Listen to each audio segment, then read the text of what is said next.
All right, welcome to a fun little installment that I've got on this channel. I'm going to be looking at quintessential live albums from progressive rock. I've been doing a little bit of a deep dive in terms of live albums. I've recently found old MP3 CDs that had a whole bunch of these live albums on them. So I've been listening to them when I've been in my car. And it made me think, well, what are some of the quintessential progressive rock live albums? Because one thing about Prog is that we love some live albums. So I went ahead and I created a short list of about 50 of these albums, and then I had to whittle them down to about 40 and then whittle them down. So I've got about enough for a couple videos, and these are just the first 10 that kind of came to my mind when I was thinking of quintessential progressive rock albums. So a few ground rules.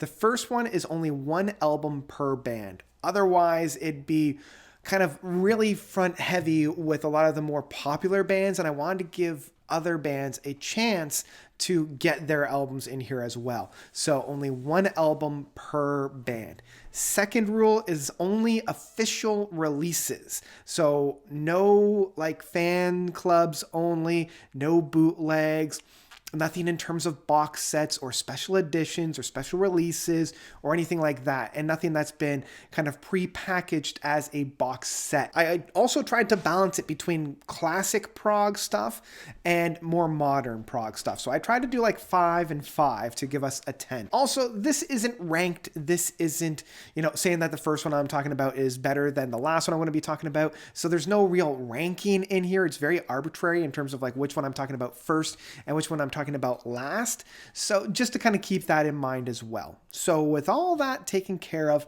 let's talk about some, as I mentioned, quintessential progressive rock live outfits. And what I mean by that is no progressive rock collection would be complete without at least listening to these guys. I'm pretty sure most of us own all of these. Let's start talking about them, and I'm just going to yammer them off one at a time.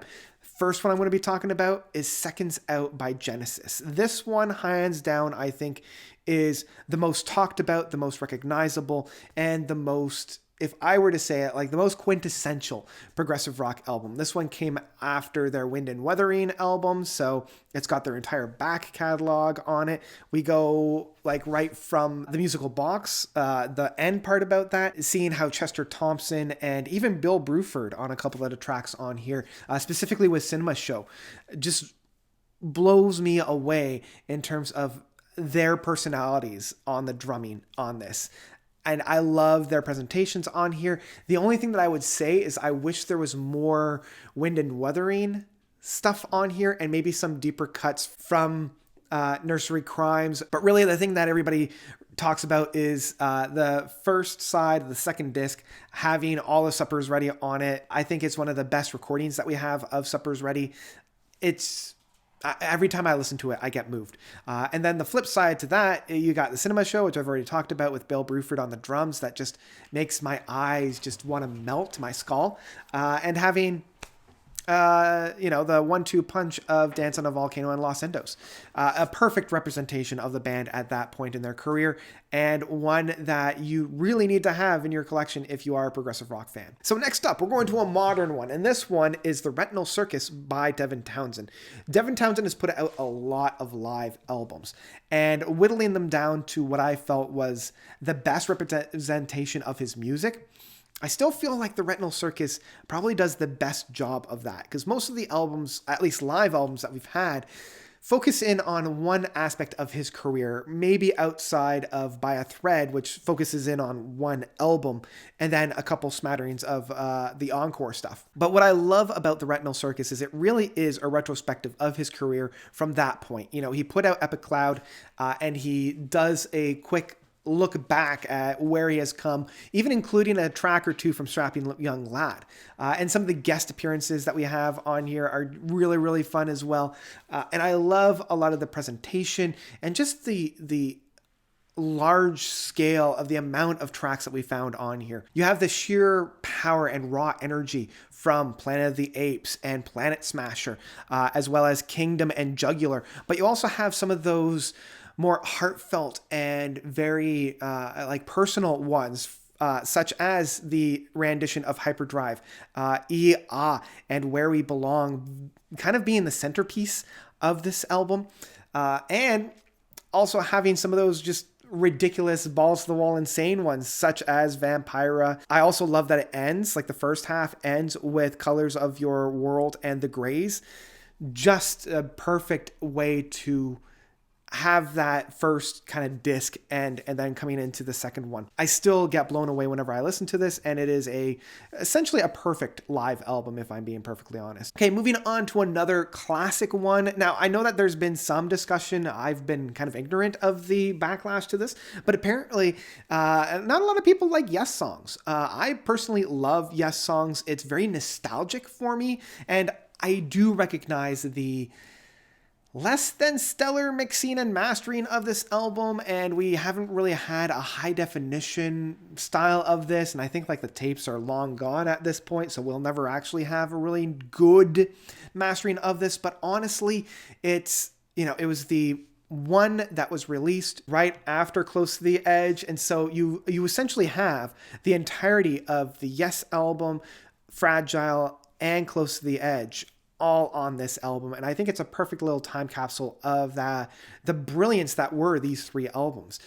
I still look back to it extremely fondly, and each of these tracks really are almost like the finalized version of a lot of these songs, because Yes was that type of band that you really did at that point need to hear these songs performed live, because they brought such a raw energy, this abundance of oomph that wasn't really found within the studio recordings. So I love that like untamable energy that these guys were holding on to with a lot of these tracks. We have such brilliance and smaller pieces from like Heart of the Sunrise and You and I, and every band member has a moment to shine on here. You have Chris Squire performing The Fish. You have the excerpts of King Henry with Rick Wakeman. Steve Howe is coming on doing his guitar work, and Bill Bruford on the drums. Man, that man can still play. So all over this album, you not only have the essence that is Yes, but you also have everybody's personality, how they play separately and how they come together as a whole. So this really is one that you need to check out if you haven't already. And yeah, that's all I've really got to say about that one. So moving on to something a little bit new, something a little bit more modern. Man, I gotta talk about Anesthetize by Porcupine Tree. And I think that's how you pronounce that one, Anesthetize. I think it's like anesthetic, but in a state of mind. So this tour was the one that Porcupine Tree was touring Fear of a Blank Planet. So the entire first half of this album is Fear of a Blank Planet, as well as Nil Recurring. So the two are blended throughout this. Once you get past that, there's a lot of callbacks to some brilliant stuff like Drown With Me, Half Light being deep cuts, but you also get Dark Matter, which is one of my all-time favorite songs from Porcupine Tree, and a lot of really polished and like crystal clear tracks from Porcupine Tree, because I feel like the last live album that they did, which was Arriving Somewhere, was a little bit more raw, a little bit more unpolished, and that was kind of part of the thought pattern of it. It was very much of a DIY, indie, low budget, whereas this one I feel is a little bit more of a realized final product. Even though some people say Coma Divine might be more in terms of the early years, this one is more of them at their peak. And this is why I always say that Anesthetize is the one to go for in terms of like the quintessential Porcupine Tree live album, and does deserve to be experienced as a progressive rock outfit. Okay, coming into the next one, I definitely have to do a shout out to Welcome Back My Friends from Emerson, Lake and Palmer. This was the one that, again, a lot of these are featuring the band at the height of their career. So for this one, it's right after Brain Salad Surgery, and I love the epics that we have on here. Not only do you have some of the smaller ones like Toccata and Take a Pebble, but you also have those big ones like Tarkus, the entirety of Karn Evil 9 Suite. The one side is just the first impression, and then the second side of the last disc is impression 2 and 3. I love that. And then smattered around that, you have those more fun, quirky aspects of the band. You know, you have those larger, giant suites. You have those technical, intense ones, but then you have those quirky aspects like Hoedown starting us all off. But you also have the Sheriff and Jeremy Bender on here that are just kind of fun and yeah, their quirky side of them. So it encompasses their entirety of their like what makes them special before they kind of go off the deep end in terms of the works live stuff. That's still relatively good, but it's just some of the really more special performances that we have on this one that I really, really do love. So we're coming into a more modern one, and I really had to put my thinking cap on in terms of which one I wanted to feature from this band, because this band has done a number of brilliant live albums. And at the end of the day, I had to put down the one that introduced me to the band, because I had a couple albums under my belt by the time I got to their live performances, but this was the one that made me a fan for life. And that's the Roundhouse tapes from Opeth. This was the one that they were touring Ghost Reservoirs with, and damn, is it ever tasty. It's got a lot of their fan favorites like Demon of the Fall, Blackwater Park, and even some deeper cuts such as The Night and the Silent Water from Morning Rise. So that was something that Opeth never shied away from. Like, they were always willing to go really deep in their catalog and pull out these brilliant and fun tracks. Like, they were able to pull out Under the Weeping Moon, which was a really deep cut in that sense. So I love the musicianship. I love their playing styles, and everything that's found on this record really deserves to be applauded. So yeah, this is why I have to choose the Roundhouse tapes. They've put out a lot of amazing albums, but this was one that I just had to feature. Okay, coming into a little bit of an interesting one. This would be the only one that I would say isn't necessarily quintessential in terms of like all the other ones, but this one does deserve to have its place on this list because it's one that I feel, even though it's from more of a solo work, he presents a lot of music from his his main band, the band that led him to fame. And that's live in Gdańsk, by Diva Gilmour. Oh boy. This was the one that he was promoting on an island. So the first disc starts off with 2 tracks from Dark Side of the Moon, where you have Breathe and Time, and then Breathe Reprise. But then he essentially plays the entirety of On an Island, which still to this day is one of my favorite outputs from him, including a lot from Porcupine Tree, from Pink Floyd. And what he brings out from Pink Floyd is just like, it melts this little heart of mine. It really does. Not only do you have one of the most perfect interpretations of Shine On You, Crazy Diamond, but you have such deep cuts like Astronomy that was presented on like Pulse and other live performances. But to have the entirety of Echoes, and one of the last performances featuring Rick White on the keyboards, presenting that music is just, again, I don't want to overuse this word, but it is just brilliance on there. It's one of my all-time favorite live albums, and one that I come back to time and time and time again, not only for David Gilmour's solo stuff, but also the back catalog for a lot of the Pink Floyd stuff. Just a quintessential live album. If you haven't already heard it, it begs to be listened to. Okay, coming into another modern one. It was released like 10 years ago. This is the World Tour from Transatlantic. Now, again, Transatlantic essentially has put out a new live album after every single one of their albums. And it was hard to kind of pick and choose which one I wanted to feature. But I do feel like the World Tour, the first album they released promoting the Whirlwind, because they essentially put out the same one twice with More Is Never Enough. This one is still probably my favorite, and it has my favorite lineup of Transatlantic, with the staples of, Mike Portnoy, Neil Morse, Pete Travis, and Rowan Stolt. But you also have Daniel Gildan Lowe from Pain of Salvation rounding us all off.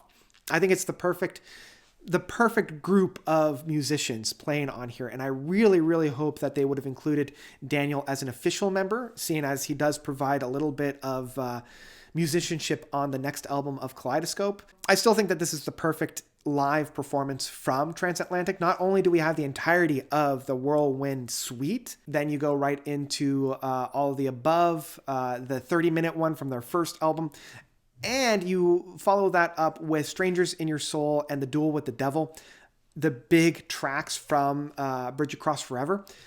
It's all of my favorite tracks presented in the most punchy, tightest, and most realized of all of the live albums, or all of their musical expressions to this date. So I love that one. Love it, love it, love it. We're coming into another classic, and I mean, there are certain bands that have this outpour of, I don't want to say unofficial, but harder to find, not quite as official than Gentle Giant. And you can't include Gentle Giant in a live compilation album like Playing the Fool. Playing the Fool, again, it's them at their peak. It's them at their height. They have everything from their first album all the way to the album that I believe it was The Free Hand, that they were touring with this album, because I don't think Interview at that point had come out. So all of the smatterings and their reinterpretations of a lot of these tracks. And that was one thing that I love about Gentle Giant. They didn't just play their own tracks. They would re-envision it and reintroduce it. They would blend other tracks into their live output. So every time you were coming, you weren't just listening to the studio track be played live. You were getting a whole new experience with their live performances, and Playing the Fool does that in such a great and perfect way. And I love how tight, how smooth, and how punchy all these tracks are. Right up from like the Octopus Suite, right into Funny Ways, to the Free Hand, as well as Just the Same. All quintessential Gentle Giant tracks. And if you love a live, more jazzy approach, then you got to check out Playing the Fool from Gentle Giant. And we come to our last one, leaving us off on a more modern one. This is another band that it was hard to kind of narrow it down to just one. And I was kind of flipping back and forth between which one I would include as a quintessential progressive rock. But at the end of the day, I have to say it was Score from Dream Theater. This one, I already did a very long album, or a long review of all of Dream Theater's live albums with my buddy Travis. You can check that up here. I had a blast talking about every one of their official live albums and kind of ranking them in a tier list. It was a blast. So why I chose Score over all the other ones was kind of twofold. One, it was a celebration of 20 years of Dream Theater. They played one track from every single one of their albums that they've released up to that point, and even doing stuff that they hadn't even released before, like Raise the Knife and Another One. Both of these tracks never really saw the light of day until they were played live on here. Now, they have subsequently, but it was just really fun. And having a full orchestra helping them out with the entirety of the 6 Degrees of Inner Turbulence suite, 40 minutes of just pure bliss, was just mwah. And to follow that up, the entirety of Octavarium, again with a full-on orchestra. A perfect way to end this album off. Those are my first 10. I've got another batch of 10 coming up very soon. So if you didn't see an album that you think should have been on this list, let me know of that album by commenting down below. I've already created those lists, so even if you write something on there, I'm not going to change the lists that I've got, but please let me know of any of those by commenting down below. I'd love to hear what you think are quintessential ones.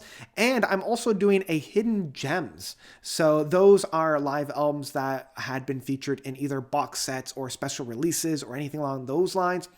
If there's one that you think needs to see the light of day, let me know about that also by commenting down below. And if you like what you see and you want to help support me, consider donating to my Patreon. I've left the link down below to help me out. Even $1 a month goes a long way. You get your names at the end of my credits. You'll see them appearing, I think, over on this side. Maybe it's over on this side. As well as a personal shout out on all of my live streams, as well as a shout out on my podcast. And if you haven't checked that out, check it out wherever you find your podcasts with Quid Prog Quo. And I think that's about it. Thank you guys so much for watching. As always, you guys are definitely the best. And until next time, notes out.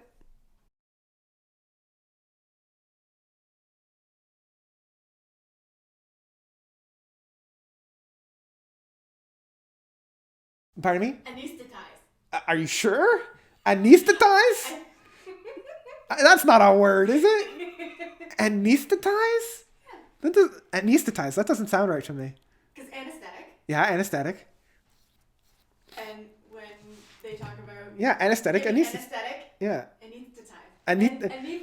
See, it just sounds like somebody shoved your fingers up the nose. It's like, anesthetize.